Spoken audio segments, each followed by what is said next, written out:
Who's Judith? On a family trip, we thought we could have fun by visiting an old campsite. There was a lot of them since we were around the Smoky Mountains, or Tennessee. This is a real campsite that you can visit, and though nothing really supernatural happened, it was just disturbing to say the least. The cabins were destroyed on the insides, beds messed up and sheets around everywhere, and words written in what I hoped was red marker. Things like, Judith was here, and watch out for Judith. I shrugged it off as just older campers poking fun at each other, though most of the other cabins had almost the same message. Judith doesn't belong, and just die already, Judith. This stuff was freaky, but again, I just thought that they were being a little too mean to a lonely girl. A creepy message read, I see Judith in my dreams, and say her name and she will haunt you too. All in the same red marker. So here's my question. Who's Judith? I'll make another post when I find out, and if you can help me find out, I'll be happy. Do you want to know what a skinwalker is? Ever wondered about the beast so many claim to have witnessed lurking about the edges of secluded highways in the dead of night? Why they roam when the moon is high in the sky and when the night air hangs heavy with anticipation? I can't tell you what they are. Disappointed? Well, fret not. I can tell you how to find out. If you are the curious type, you need only follow my advice.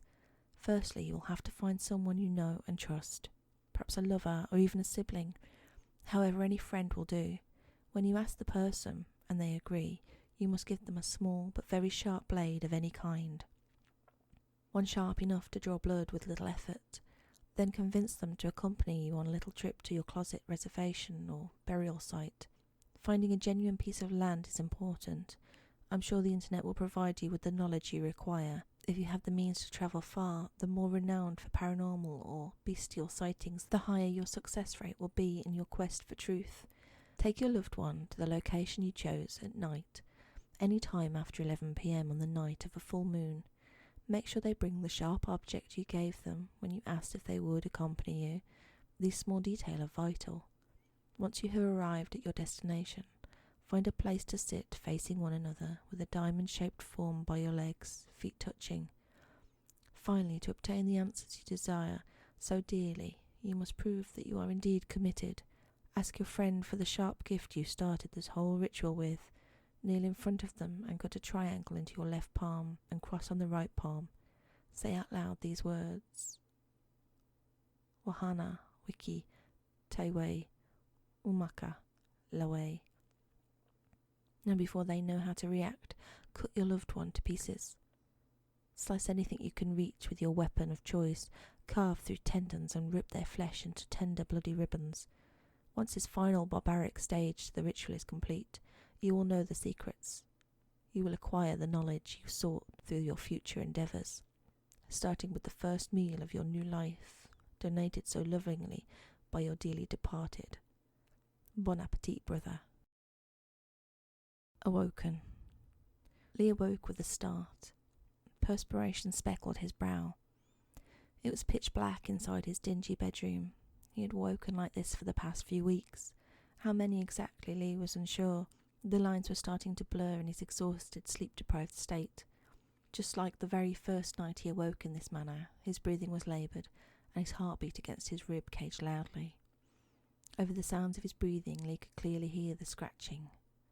Terror brought on paralysis, as tinnitus brought on by fear momentarily rendered him deaf. Slowly, as the ringing subsided, the scratching of nails on the oak bed frame could be heard coming directly from below him once more. A kind ghost. When I was roughly 4 or 5, my family moved into the house I grew up in. I've lived here almost 22 years. Anyway, when I first moved in, my mum brought this big wooden wardrobe with an ornate design on the front, top and the feet that she painted pink and white.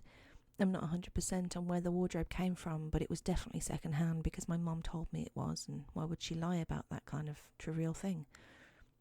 Everything seemed totally normal to begin with, and it stayed closed and unused for a while, but on the very first night I left its doors ajar. A man who seemed like a silhouette or a shadow, who seemed to me like an old man, came out of the wardrobe.